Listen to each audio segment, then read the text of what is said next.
میں نے اس پر رائفل تانی اور محتاط انداز میں ڈرائیور کی طرف پلٹا جو دروازے میں پڑا تڑپ رہا تھا۔ میں نے اس کے سر پر بھی رائفل کا بٹ رسید کیا اور وہ بھی بے ہوش ہو گیا۔ اب میرے سامنے واحد شخص رہ گیا تھا۔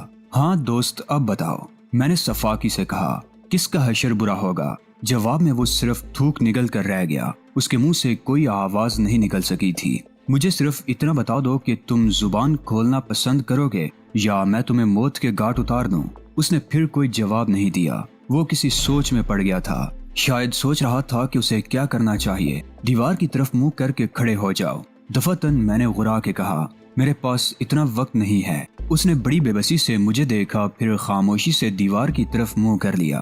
یعنی اسے مرنا گوارا تھا مگر زبان کھولنا منظور نہیں تھا۔ مجھے بھی نہیں معلوم تھا کہ وہ لوگ کون ہیں اور انہوں نے مجھے کس مقصد کے تحت گھیرا تھا۔ میں نے فیصلہ کیا کہ ان کی جانوں سے کھیلنا درست نہیں ہوگا، اس لیے میں نے اسے بھی بے ہوش کر دیا۔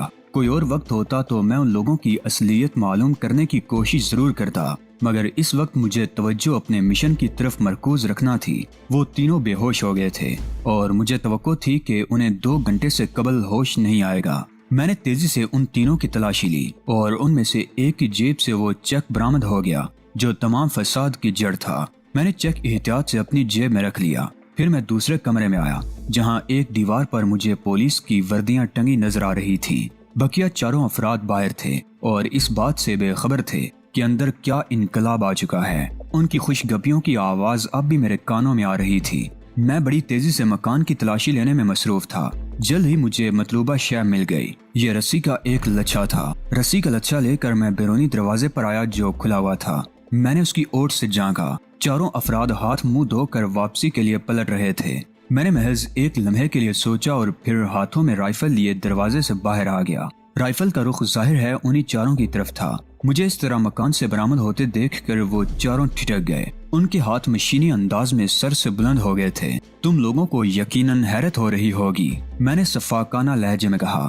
حیرت ضرور کرو مگر اس بات پر کہ میں نے تم لوگوں کو زندہ چھوڑ جانے کا فیصلہ کیا ہے۔ ان چاروں کے چہروں پر ہوائیاں اڑ رہی تھی۔ کچھ ہی دیر قبل وہ مجھے ہتھکڑی لگا کر یہاں لائے تھے اور اب میرے ہی سامنے مجرموں کی طرح کھڑے تھے۔ تم تینوں زمین پر اوندے لیٹ جاؤ اور تم، میں نے ہاتھ سے ایک شخص کی طرف اشارہ کیا، میرے قریب آؤ۔ 3 افراد بے چونو چنا زمین پر لیٹ گئے اور چوتھا شخص میری طرف بڑھا۔ میں نے اس کے قریب آنے سے قبل ہی رسی کا لچھا اس کی طرف اچھال دیا۔ ان تینوں کے ہاتھ پشت پر لے جا کر مضبوطی سے باندھ دو۔ میں نے اسے حکم دیا اور وہ رسی کا لچھا لے کر اپنے ساتھیوں کی طرف بڑھ گیا۔ بندشیں مضبوط ہونی چاہیے ورنہ خمیازہ تمہیں بھگتنا پڑے گا۔ میں نے اسے دھمکی دی اور اپنی جان بچانے کی خاطر اس نے اپنے تینوں ساتھیوں کے ہاتھ خوب مضبوطی کے ساتھ جکڑ کر باندھ دیے۔ جب وہ تینوں کے ہاتھ باندھ چکا تو میں اس کی طرف بڑھا اور اسے بھی اپنے ساتھیوں کے پاس لیٹ جانے کو کہا۔ اس نے میرے حکم کی تعمیل کی اور میں نے بقیہ ماندہ رسی سے اس کے ہاتھ بھی جکڑ دیے۔ پھر اس بات کا مزید اطمینان بھی کر لیا کہ وہ لوگ کسی طرح بھی اپنی بندشیں خود نہیں کھول سکیں گے۔ اب تم لوگ آرام کرو دوستو، میں نے مضحکانہ انداز میں کہا۔ آج کے واقعے سے تمہیں اتنا سبق تو ضرور مل گیا ہوگا کہ جو شخص دوسرے کے لیے گڑھا کھودتا ہے خود ہی اس میں گرتا ہے۔ ان میں سے کوئی کچھ نہیں بولا۔ شاید انہیں اپنی جانیں بچ جانے کا یقین نہیں آ رہا تھا۔ انہیں خوف تھا کہ اگر انہوں نے منہ سے ایک لفظ بھی نکالا تو کہیں میں انہیں ہلاک ہی نہ کر ڈالوں۔ میں دوبارہ مکان کے اندر آیا اور اس کمرے میں پہنچ گیا جہاں پولیس والی وردیاں ٹنگی ہوئی تھی۔ میں نے ان میں سے اپنے سائز کی ایک وردی نکالی اور اپنے کپڑے اتار کر وردی پہن لی۔ میں نے اپنا لباس طے کر کے ساتھ لیا اور وہیں سے ایک ریوالور اٹھا کر جیب میں ڈال لیا۔ چند منٹ بعد میں پولیس وین سٹارٹ کر رہا تھا۔ چاروں بدماش مکان کے سامنے بندھے پڑے تھے۔ سورج میں تپش بڑھتی جا رہی تھی اور مجھے یقین تھا کہ جب تک کوئی بولا بٹکا ان کی گلو خلاصی کرائے گا ان کی خاصی بنائی ہو چکی ہوگی۔ وہ چاروں مجھے حسرت بری نظروں سے وہاں سے روانہ ہوتے دیکھتے رہے مگر میں نے ان پر توجہ دینے کی زحمت نہیں کی اور طوفانی رفتار سے گاڑی موڑ کر روانہ ہو گیا۔ کچے راستے پر ڈرائیونگ کے نتیجے میں گرد و غبار کے بادل بلند ہو رہے تھے۔ سٹی بینک تک پہنچنے میں مجھے آدھا گھنٹہ لگا۔ وین میں نے بینک سے ذرا فاصلے پر روک دی تھی اور وین سے اتر کر پیدل ہی بینک کی طرف روانہ ہو گیا تھا۔ بینک کے اندر داخل ہوتے وقت کسی نے خصوصیت سے میری طرف توجہ نہیں دی۔ بینک میں داخل ہونے کے بعد میں نے کسی کاؤنٹر کا رخ نہیں کیا بلکہ سیدھا مینیجر کے کیبن کی طرف بڑھتا چلا گیا۔ شیشے کے کیبن میں مینیجر تنہا تھا۔ میں دروازہ کھول کر کیبن میں داخل ہو گیا۔ مینیجر نے کسی کو اس طرح اپنے کیبن میں داخل ہوتے دیکھ کر سر اٹھایا۔ اور پھر اس نے مجھے پہچاننے میں ذرا بھی دیر نہیں لگائی۔ Adam D flock. اس کے منہ سے بس اتنا ہی نکل سکا۔ ہاں، میں نے شفاقانہ انداز میں کہا، ایڈم ڈی فلوک، میرے سر پر خون سوار ہے اور میں تمہارا خون کرنے آیا ہوں۔ نہیں۔ مینیجر دہشت زدہ ہو گیا۔ زندگی چاہتے ہو تو یہ چیک کیش کرا دو۔ میں نے اس کے سامنے بیٹھتے ہوئے ایک ایک لفظ پر زور دیتے ہوئے کہا، ورنہ یاد رکھو میرے دوسرے ہاتھ میں ریوالور ہے، مجھے 2 منٹ کے اندر اندر کیش چاہیے۔ مینیجر کے چہرے پر ہوائیاں اڑ رہی تھی اور وہ اس قدر حواس باختہ ہو گیا تھا کہ چیک کیش کرانے کے لیے اس نے خود اٹھنے کی کوشش کی تھی۔ تم یہیں بیٹھے رہو، میں نے سخت لہجے میں کہا، اگر تم نے ذرا بھی حرکت کرنے کی کوشش کی تو میں تمہاری زندگی کی ضمانت نہیں دے سکوں گا۔ پھر چیک کیسے کیش ہوگا؟ اس نے ساکت ہوتے ہوئے کہا، تمہارے اندر اتنی ہمت بھی نہیں ہے تو مجھے پولیس کے حوالے کیوں کیا تھا؟ میں نے حقارت آمیز لہجے میں کہا، اصولی طور پر تو مجھے چاہیے کہ تمہیں ہلاک کر دوں، لیکن مجھے تم پر ترس آ رہا ہے۔ تم اندازہ کر سکتے ہو کہ جو شخص پولیس کا گھیرا توڑ کر آیا ہو اس کے سامنے تمہارے گارڈز کی کوئی اہمیت نہیں ہوگی۔ میں یہ سب کچھ اس لیے کہہ رہا ہوں کہ اب میں ذرا سی بھی رعایت نہیں کروں گا۔ ممکن ہے تم کوئی چالاکی دکھانے کی کوشش کرو، ایسی صورت میں خواہ میرا حشر کچھ ہی کیوں نہ ہو میں تمہیں گولی مار دوں گا۔ میں کچھ نہیں کروں گا۔ مینیجر نے کانپتے ہوئے لہجے میں مجھے یقین دلانے کی کوشش کی، بکواس مت کرو اور اپنے کسی آدمی کو بلا کر کیش یہیں منگواؤ۔ یاد رکھنا میرا جو ہاتھ میز کے نیچے ہے اس میں دبے ہوئے ریوالور کا رخ تمہاری طرف ہے۔ مینیجر نے لرزتے ہوئے گھنٹی بجائی۔ ایک شخص کیبن میں داخل ہوا۔ مینیجر نے اسے چیک فوراً کیش کرا کے لانے کی ہدایت کی۔ اس شخص کے جانے کے بعد میں نے مینیجر سے کہا، خود پر قابو پانے کی کوشش کرو، کسی کو تمہاری حالت دیکھ کر شبہ ہوا تب بھی میرے ریوالور کی گولی کا نشانہ تم ہی بنو گے۔ مجھے اختلاج ہو رہا ہے، اس نے وحشت زدگی سے کہا، خدا کے واسطے ریوالور جیب میں رکھ لو۔ جب مجھے پولیس کے حوالے کر رہے تھے اس وقت تمہیں اختلاج کیوں نہیں ہوا تھا؟ میں نے زہریلے لہجے میں کہا، تم ایک قابل نفرت انسان ہو، اگر تم نے میرے کہنے پر عمل نہیں کیا تو تمہیں گولی مار دوں گا۔ اس نے بوکھلا کر مسکرانے کی کوشش کی اور اس کے ہونٹ پھیل کر رہ گئے۔ میں نے اس کی حیت قضائی دیکھ کر بمشکل اپنی ہنسی ضبط کی۔ اتنی دیر میں وہی شخص کیش لے کر آ گیا۔ مینیجر نے اسے واپس جانے کا اشارہ کیا، رقم گن کر اپنا اطمینان کر لو، کہیں بعد میں ایسا نہ ہو کہ بعد میں کچھ نہیں ہوگا۔ میں نے بڑے نوٹوں کی گڈیاں جیب میں ٹھونستے ہوئے کہا، اب میں ریوالور جیب میں رکھ رہا ہوں، لیکن میں 1 سیکنڈ سے بھی کم وقفے میں ریوالور جیب سے نکال کر تمہیں گولی مار سکتا ہوں۔ کیوں؟ مینیجر بری طرح بوکھلا گیا۔ تم مجھے گاڑی تک چھوڑ کے آؤ گے؟ میں نے اس کی بات نظر انداز کرتے ہوئے کہا، اس کی کیا ضرورت ہے؟ اس کی بوکھلاہٹ میں مزید اضافہ ہو گیا۔ وہ اب بھی میری طرف سے خطرہ محسوس کر رہا تھا۔ میں نے چیک کیش کروا تو دیا، ٹر مت کرو، میں گدھا نہیں ہوں کہ تمہیں یوں چھوڑ کر چلا جاؤں اور تم مجھے گرفتار کرا دو۔ میں نے درستی سے کہا، مجھے اپنی زندگی سے بہت پیار ہے، میں کسی سے کچھ نہیں کہوں گا، تم مجھ سے 1 قدم آگے چلو گے۔ میں نے سنی انسنی کرتے ہوئے کہا، تمہاری حالت چونکہ ٹھیک نہیں ہے اس لیے تم گیٹ پر متعین چوکیدار سے کہو گے تم مجھے چھوڑ کر ابھی آ رہے ہو تاکہ وہ مطمئن ہو جائے۔ تم مجھے کہاں لے جانا چاہتے ہو؟ مینیجر نے کہا۔ وہ بری طرح نروس ہو رہا تھا۔ احمق آدمی، میں نے دانت پیس کر کہا، میں تمہیں گاڑی تک لے جاؤں گا تاکہ یہاں سے بحفاظت نکل سکوں۔ میں تمہیں کوئی موقع نہیں دے سکتا۔ تم نے ایک بار میرے ساتھ جو سلوک کیا ہے اس کے بعد میرے لیے محتاط رہنا ضروری ہے۔ چلو اٹھو۔ وہ اٹھ تو گیا مگر اس کی حالت ایسی تھی کہ لوگ خواہ اس کی طرف متوجہ ہوتے۔ پہلے خود پر قابو پاؤ۔ میں نے اس کی حالت کا اندازہ کرتے ہوئے تلخی سے کہا، اگر میں اس کے ساتھ نرم رویہ اختیار نہ کرتا تو اندیشہ تھا کہ کہیں وہ بے ہوش ہی نہ ہو جاتا۔ مینیجر دب سے کرسی پر گر گیا۔ اگر اجازت ہو تو 1 گلاس پانی پی لوں؟ اس نے ہانپتے ہوئے کہا۔ کچھ ہی کیوں نہ کرو مگر خود کو نارمل کر لو۔ میں نہیں چاہتا کہ دوسرے لوگ تمہاری اڑی اڑی رنگت دیکھ کر شکوک و شبہات کے شکار ہوں۔ مینیجر نے چپراسی سے پانی منگوایا اور ایک ہی گھونٹ میں پورا گلاس خالی کر گیا۔ میں بال بچے دار آدمی ہوں۔ اس نے پانی پینے کے بعد بھرائی ہوئی آواز میں کہا، تم کیوں میرے پیچھے پڑ گئے ہو؟ مجھ سے تعاون کرو گے تو فائدے میں رہو گے، بصورت دیگر نقصان اٹھاؤ گے۔ میں نے اسے سمجھاتے ہوئے کہا، اگر تمہیں نقصان پہنچانا ہی مقصود ہوتا تو آتے ہی پہنچا دیتا۔ بات اس کی سمجھ میں آ گئی اور اس نے 1 آدھ منٹ کے اندر اندر خود کو سنبھال لیا۔ پھر وہ چلنے کے لیے اٹھ کھڑا ہوا۔ ایک بار اور وارننگ دے رہا ہوں کہ میرے یہاں سے سلامتی سے نکل جانے پر ہی تمہاری زندگی کا انحصار ہے۔ بے فکر رہو اور جو کچھ ہو چکا اسے بھول جاؤ۔ میں تمہیں گاڑی تک بحفاظت پہنچا دوں گا۔ وہ میرے ساتھ باہر نکلا۔ اس کی حالت اس حد تک سنبھل چکی تھی کہ اب کوئی اسے دیکھ کر شبے میں نہیں پڑ سکتا تھا